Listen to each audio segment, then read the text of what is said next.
नमस्कार, हमारा नाम है समरीन और आपने देखना शुरू कर दिया है खबर अनफिल्टर्ड। देखिए, इस वक्त हमारी मौजूदगी पटना के गर्दनी बाग में। देखिए, बीते दिन ही हमने आपको बताया था कि शिक्षा सत्याग्रह 2.0 की शुरुआत हो चुकी है।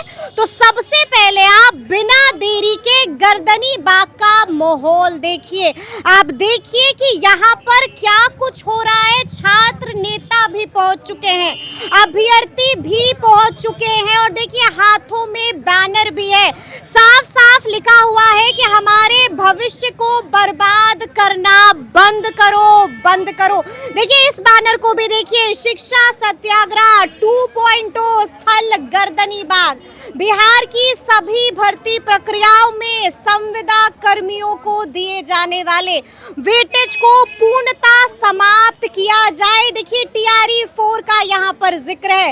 1 कैंडिडेट 1 रिजल्ट का व्यवस्था लागू किया जाना चाहिए। 18 वर्षों से लंबित लाइब्रेरियन की भर्ती का भी जिक्र है। परीक्षा में OMR कार्बन कॉपी देना होगा। तो आइए फिर शुरू अमन से करेंगे। अमन, क्या हो गया है फिर से गर्दनी बाग में? देखिए, अगर कोई व्यक्ति ये हमें कह रहा है कि जंतर मंतर पर हुआ, कहीं वो देखकर को तो नहीं कर रहे हैं। बात भी जायज है, मैं इसीलिए आपको दिल्ली से इंस्पायर्ड है आप। और कोई कह रहा है कि झारखंड में हो रहा है तो इसलिए तो नहीं कर रहा है। तो हम पहले ये 13 सूत्री मांग हम आपको बताना चाहते हैं जो इस बैनर पे लगा हुआ है। ठीक है। इस मांग में कोई भी जनप्रतिनिधि या सरकार के नुमाइंदगार हमें बता दे कि ये मांग हमारी जायज है कि नहीं। 17वीं BPSC के लिए इसी गर्दनी बाग में 3 महीना तक, लगभग 102 दिनों तक बहुत बड़ा प्रोटेस्ट हुआ और विवादित रहा। फिर से वही करने की तैयारी है। फिर मेंस में देखिए क्या किया गया कि भाषा आधारित बच्चों को जो है पूरी तरीके से नकार दिया गया। टॉपर्स बना दिए गए जो टॉपर्स के लायक भी नहीं है, वैसे वैसे को। तो हम लोग इस बार, उस बार तो 3 महीने में उठ गए, लेकिन इस बार 13 सूत्री मांगों से मृत्यु तक भी समझौता नहीं होगा। भले ही आहुति क्यों ना देना पड़े, चाहे जो हो वो करना क्यों ना पड़े, समझौता नहीं कीजिए। बिल्कुल नहीं समझौता करेंगे। आप समझ रहे ना, गर्मी से आप पसीने पसीने हो रहे हैं। देखिए, यहाँ पर पलंग नहीं है अमन, खाना भी अच्छा अच्छा नहीं मिलेगा, AC भी नहीं मिलेगा। हम लोगों ने बिहार सरकार को ये दिखाया है। ये तो गर्मी है, उस ठंड में कड़ाके की ठंड में हमने वाटर कैनन भी झेला है, लाठियों की मार भी झेली है और बेऊर झेल जाकर के वो यातनाएं भी झेली है जो एक आम छात्र को नहीं झेलना चाहिए। लेकिन हम लोगों ने 13 मांगों के लिए माननीय सम्राट चौधरी से आग्रह करते हैं, मुख्यमंत्री से, कि साहब हम आपके बच्चे हैं, हमने बूंद बूंद दे करके आपको दरिया बनाया है, तो उन दरिया का आदर कीजिए और हमें बूंद समझ के निकालिए मत। बहुत सुंदर कहावत है। आज क्यों आन पड़ा हमको बैठने का? कहते हैं कि जब हम बच्चे प्रताड़ित होंगे तो उनकी शब्दों की जो मर्यादा है वो बदलेगा। जब सत्ता गूंगेगा और सिंहासन बहरे हो जाएंगे और जब कलमों की आज़ादी पर पहरे हो जाएंगे तो अंतर आ ही जाता है महोदय शब्दों की परिभाषा में, और चिल्लाना पड़ता है युवाओं को अंगारों की भाषा में। हम लोग कोई अपराधी नहीं है, आप हमारे अपने हैं, इसीलिए आए दिन हमारे सर फूट रहे हैं, लहूलुहान हो रहे हैं, हम जेल जा रहे हैं, हम पर गोलियां चलाई गई, फिर भी हमने आपसे आग्रह किया हाथ जोड़ करके, क्योंकि आप हमारे अपने हैं। लेकिन सर, अगर आप अंग्रेज बनेंगे तो हम भी भगत सिंह बन सकते हैं और हम भी आपके सीने पे चढ़ के दाल दरड़ सकते हैं। लेकिन हम लोकतांत्रिक हितों के साथ संवैधानिक तरीके से गर्दनी बाग में 13 मांगों के साथ 13 अगस्त से अनिश्चितकालीन धरना प्रदर्शन, जरूरत पड़ी तो आमरण अनशन भी करेंगे, भूख प्यास त्याग के करेंगे, चाहे आहुति क्यों ना दे। जरूरत पड़ी तो आमरण अनशन भी होगा। सौरभ, आपसे भी बात करेंगे। बीते दिन हम लोगों ने बात की थी, आपने बताया था कि रोड मैप क्या होगा, लेकिन एक सवाल है जिसका जवाब सब जानना चाह रहे हैं कि कहाँ से गाइडेड हैं आप लोग?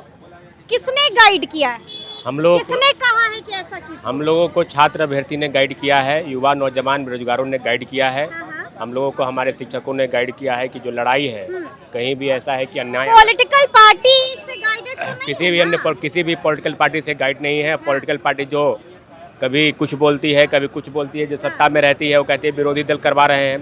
तो ये जो पुरानी परंपरा चली आ रही है कि डिवाइड एंड रूल का फॉर्मूला, उसको हम आग्रह करेंगे कि जो लोग सवाल उठा रहे हैं, दिल्ली में भी वही हुआ, रांची में भी वही हो रहा है कि सत्ताधारी दल उसका जवाब अलग प्रकार से देते हैं। सवाल ये है कि पूरे देश में जिस प्रकार से पेपर लीक और धांधली सेटिंग हो रहा है, और खासकर जो बहाली निकल रही है नौकरी की, उसमें व्यापक तौर पर गड़बड़ी, पैसे के लेन देन और लोगों को पैसा देकर नौकरी देने का जो सिलसिला है वो दिल्ली में नहीं, कई नीट हो, नेट हो, JRF हो और झारखंड की लगभग तमाम भर्तियों में बिहार के 70वीं सिविल सेवा हो, BSSC की कई लंबित भर्ती हो, TRE-4 हो जो जिसका कोई अता पता नहीं है। इसके अलावा दरोगा भर्ती 1799 पद की, और इसके अलावा 13 सूत्री मांग है।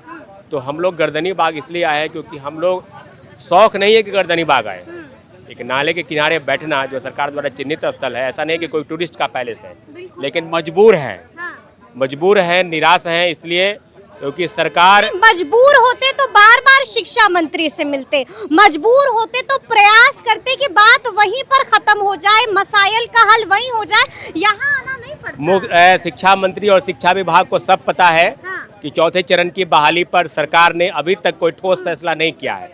कभी रोस्टर के नाम पर, कभी विज्ञापन में छेड़छाड़ के नाम पर, और कभी गड़बड़ी के नाम पर BPSC और शिक्षा विभाग के बीच में जो तालमेल की कमी है, उसी का नतीजा है कि आज TRE-4 आते इतना देर हो गई कि अभ्यर्थी अब मजबूर होकर गर्दनी बाग धरना स्थल पर आ रहे हैं। और इसमें कोई शक नहीं कि जब आप TRE-4 की चर्चा करेंगे तो उसमें एक और मुद्दा जुड़ जाएगा कि हमने भेज दिया है, हमने कर दिया है, BPSC जाने वो जाने। तो चेयरमैन से बात भी हो गई है मंत्री जी। हाँ, चेयरमैन से बात भी हो गई है। तो आखिर बात जब हो जाती है तो आखिर रुक कहाँ जाता है? 46 बात तो यही होगी कि अभी इसको रोकना है, बात तो यही नहीं होगी कि अभी इसको देना है। पिछले बार भी जब 40,000 पद की याचना गए थे उस समय भी बात हुआ था कि हाँ, BPSC के चेयरमैन और उसके अधिकारियों ने पॉडकास्ट में कहा कि हम बहुत जल्द TRE-4 का विज्ञापन जारी करेंगे। मामला अटकता क्यों है, ये बड़ा सवाल है, आपसे भी हम जानेंगे। लाइब्रेरियन का मुद्दा उठा रहे हैं आप? बिल्कुल, देखिए कि लाइब्रेरियन कब से उठा रहे हैं आप? कहाँ पर पेच अटका हुआ है? जी देखिए, जब हम लोग अंतिम समय लाइब्रेरियन बहाली की मांग को लेकर के BJP कार्यालय का घेराव किया था, उस समय हम लोग को शिक्षा मंत्री से मिलवाया गया था। शिक्षा मंत्री जी ने हम लोग को आश्वासन दिया था कि अभी जल्द ही जो है हम अपने मिथिलेश तिवारी जी, हाँ, मिथिलेश तिवारी जी से, तो उन्होंने बोला कि अभी जल्द ही हम अपने पद को ग्रहण किए, हमको थोड़ा सा वक्त दीजिए। तो उनको हम लोगों ने जो है 1 महीने का वक्त दिया था। उन्होंने बहुत न्यूज 1 महीना बहुत जल्दी नहीं है, 18 साल 6 महीना भी नहीं हुआ है शिक्षा मंत्री को पदभार संभालने। ये बताइए कि इतनी जल्दबाजी अब का NDA सरकार महीने महीने शिक्षा मंत्री बदलते रहेंगे तो इनमें छात्र का क्या गलती है? छात्र का क्या गलती है? 18 साल कम समय होता है मैडम। 2008 में बहाली, लाइब्रेरियन बहाली दिया गया था, उसके बाद नहीं निकाला गया। हम लोग कई बार प्रदर्शन किए, लेकिन हम लोग को आश्वासन के अलावा जो है बहाली नहीं दिया गया। तो आखिर कौन जिम्मेदार है? बहाली के इंतजार में जो है बहुत सारे कब तक यहाँ पर बैठना है? जब तक हम लोग को इंसाफ नहीं मिलेगा तब तक हम लोग यहाँ पर बैठे रहेंगे। जब तक इंसाफ नहीं मिलेगा, क्या कह रहे थे आप? हम कह रहे थे कि मतलब हम एक आम छात्र हैं, कल की घटना है। आप अभ्यर्थी हैं? बिल्कुल, कल हमारा जो है BPSSC आयोग द्वारा 3 रिजल्ट जारी किया गया है और बेलगाम रिजल्ट है। मेरा 52 क्वेश्चन सही है, मेरा 52 क्वेश्चन सही है, कटअप 36.4 गया है, UR का कटअप 41 गया है, EWS का कटअप 36.4 गया है, और हमारा PDF में नाम नहीं है। 10-20 गुना जो है रिजल्ट जारी करने के लिए कहा गया था। आप किस आधार पे ना आप OMR देते हैं, ना आप आंसर की देते हैं, आप किस आधार पे जो है बच्चा को बाहर कर रहे हैं? हमको किस आधार पे? मैं रात भर जो है सोया नहीं हूँ, तभी जाकर के यहाँ पे आया हूँ। रात भर सोए नहीं है? बिल्कुल नहीं सोए हैं, रात भर टेंशन से लग रहा था कि क्या हो गया भाई, पेपर मतलब इतना बढ़िया गया। आँख के नीचे काला काला घेरा भी दिख रहा है भाई, पढ़ते हैं और आपके चेहरे पर मायूसी भी साफ झलक रही है। मैं परेशान हो गया हूँ। मैं दरोगा से बाहर हुआ, इसी तरह से कोई माई बाप नहीं है पूछने वाला क्यों बाहर हुए हो। BPSC जो है उसमें इस तरह का बात होता है कि मतलब कभी ये पेपर आ जाए, कभी वो पेपर आ जाए। AEDO का पेपर लीक हो गया, मेरा सबसे बढ़िया मार्क्स था, कैंसिल हो गया पेपर। आज CSBC आयोग जो है क्या बोलते हैं, मद निषेध का हुआ एग्जाम, मद निषेध के बाद बिहार रेडियो ऑपरेटर का हुआ, उसमें पेपर लीक हुआ, कोई पेपर कैंसिल नहीं कर रहा है। EOU को जांच के लिए जाता है, लोग वहां जाते हैं, ऑफिस में जाने के बाद कोई बात करने के लिए तैयार नहीं होता है। कल की ये घटना है, कल ही 3 जो है पीड़ा आप सुन रहे हैं अनुज, पसीने पसीने हो गए हैं, लेकिन यहाँ पर बैठने का मन बना। अब सरकार का पसीने पसीने होने वाला इसी गर्दनी बाग से। आप सरकार को पसीने पसीने? बिल्कुल मैम, सरकार अगर उठा के किसी आयोग के लोगों को बैठाकर, कुछ छात्र को बैठाकर बोले कि कोई भी आयोग बढ़िया है तो बता दे, तो हम छोड़ देंगे, जो चीज कहेंगे वो करेंगे। सारे आयोग भ्रष्ट हो गए हैं। आयोग में बैठे हुए चेयरमैन, अध्यक्ष लोग सिर्फ पैसा खाते हैं, घुसखोरी करते हैं, पेपर लीक करवाते हैं और बच्चे परेशान रहते हैं। बताइए, दरोगा के बच्चे को क्वेश्चन पेपर मिलना चाहिए। आपने पीड़ा देखी, आपने इनकी व्यथा देखी, दुख देखा, लेकिन हम बात कर रहे हैं छात्र नेता अनुज से। अनुज, कुछ पंक्तियां सुना दीजिए, इनके लिए कुछ पंक्तियां सुना। देखिए, जब हम लोग लगातार प्रोटेस्ट करेंगे और भीड़ जब लग जाएगी, हो सकता है कि हम लोग सड़कों पर उतरेंगे, तो उस समय छात्रों के लिए मैंने लिखा है कि जहां से लाठियां आए वहीं सीना अड़ा देना, वो वाटर कैनन जब चलाए तो उसमें कुंभ नहा लेना, मगर डरना नहीं इन चोरों से, ये वीरों की धरती है, तुम्हें वीरों की कसम है, उसकी आन बचा देना, मेरे अंदर भी वही गम है जो तेरे अंदर भी बहता है। क्या बात है, क्या बात है, क्या बात है। हाँ? तो आप लोग का मनोबल हाई हुआ सुन के? हाँ, बहुत हुआ, हाँ? बहुत हुआ। तो अब क्या करना है? कुछ नहीं करना है मैम। सड़क पर जब उतरते थे तो आपने देखा होगा, कवर भी किया है, लाठियों से पीटा जाता था। अब AK-47 जब चला रहे हैं तो हमको लगता है जान नहीं बचेगा। अब ये लोग क्या रहे, संवैधानिक परिधि से बाहर हो गए हैं। जान नहीं बचेगा कह रहे हैं, लेकिन डटे हुए जिगरा कहाँ से आया? जिगरा अम्बेडकर साहब ने दिया जो संविधान बनाया है। ना कोई पॉलिटिकल पार्टी, कोई पॉलिटिकल पार्टी का नहीं है मैम। किसी पॉलिटिकल पार्टी का आप बता दीजिए, किसी पॉलिटिकल पार्टी ने। अम्बेडकर साहब ने संविधान बनाया है, उन संविधान को हमने पढ़ा है। उन संविधान जब अंग्रेजों को वो लोग भगा दिए तो ये लोग रंगरेज बैठे, इनको भी भगा देंगे। इनको भी भगा देंगे। पार्टी में पक्ष और विपक्ष दोनों ही अनपढ़ है। हम छात्र जब इसलिए आए हैं क्योंकि पक्ष और विपक्ष दोनों अनपढ़ है, कोई 7वीं फेल है तो कोई 6ठी फेल है। चलिए, क्या हो गया है? ये देखिए मैम, हमारे भविष्य को बर्बाद करना। और ये दूसरा देखिए, लेखपाल 4 साल से लंबित है। इसका आप अभ्यर्थी हैं? जी, अभ्यर्थी हैं। एडमिट, क्या उम्र है आपकी? मेरा 32 हो गया, एज लैप्स कर रहा है।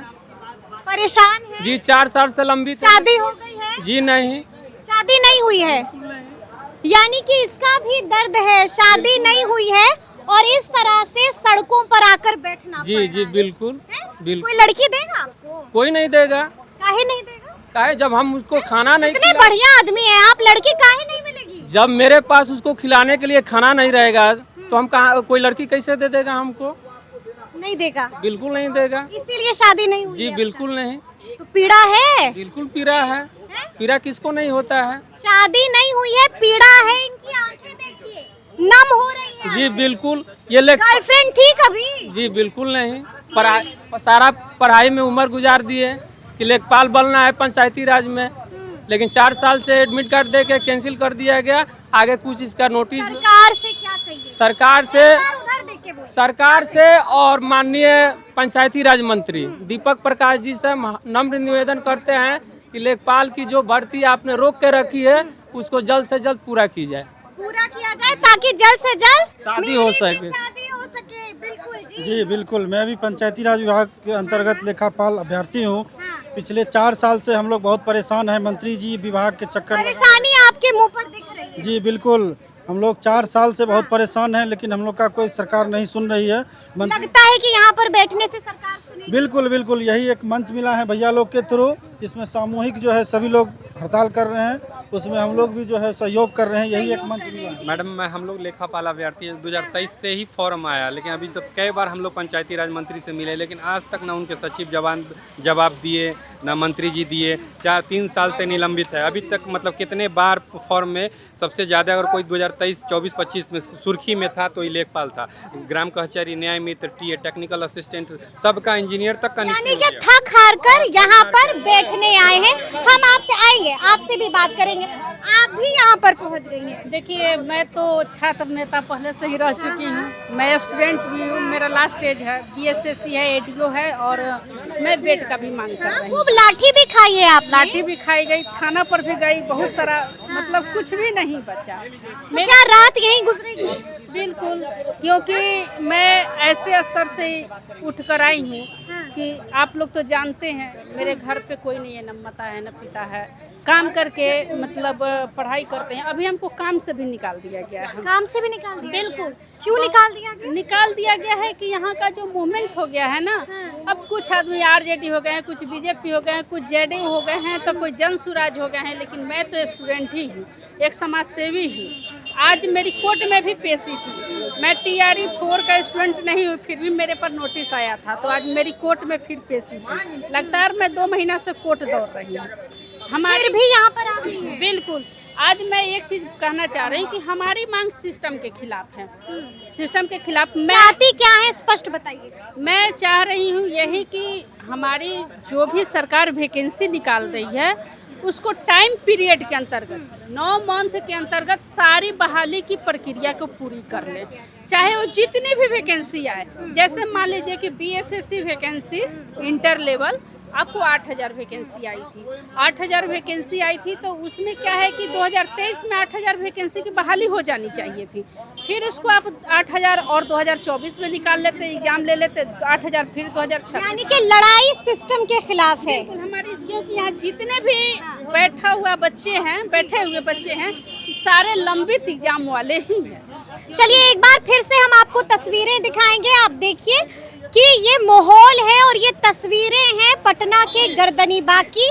शिक्षा सत्याग्रह 2.0 शुरू हो चुका है। गर्दनी बाग का माहौल कैसा है ये अब आपके सामने है। तो अब देखना होगा कि आगे आगे सरकार क्या कुछ करती है, देखना होगा कि आगे आगे अभ्यर्थी क्या कुछ करते हैं। तो फिर ये पूरी बातचीत, ये पूरी चर्चा और ये पूरा वीडियो आपको कैसा लगा है कमेंट करके हमें ज़रूर बताइएगा। तो ऐसे तमाम अपडेट्स के लिए बिल्कुल ऐसे ही हमारे साथ बने रहिएगा और देखते रहिएगा खबर अनफिल्टर्ड। यदि अब तक आपने हमारे चैनल को सब्सक्राइब नहीं किया है तो फिर झटपट कर लीजिएगा और फेसबुक पर भी हमें फॉलो करना हरगिज़ नहीं भूलिएगा। बहुत शुक्रिया आपका।